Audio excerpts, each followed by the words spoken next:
Welcome to our channel. Today we how to set up Descript for music ducking and voice boost step by step clearly.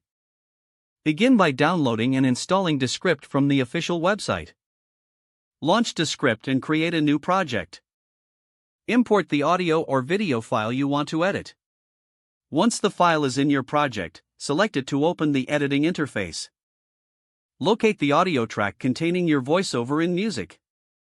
Click on the music track to highlight it. Navigate to the right side panel where you'll find the audio properties.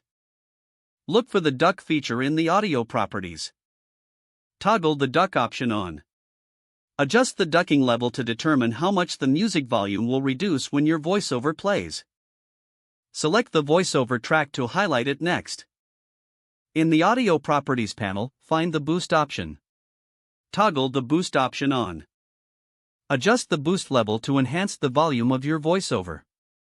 Play back your project to ensure that the music ducks appropriately and your voice is clearly audible.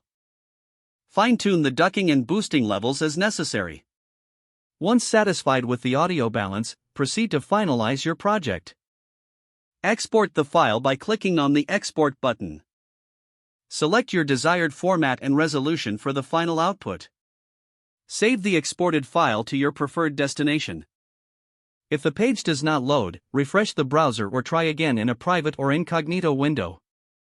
Make sure you are using the correct email address, then retype it carefully to avoid small typos. If your password is not accepted, use the reset option and create a new strong password you can remember.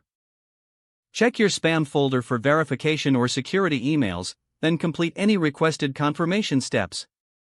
Enable two-factor authentication if available to improve account security and reduce unauthorized access risk.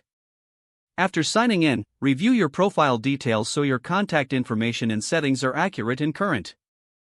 If you see an error message, note it down and try again after restarting your device and internet connection.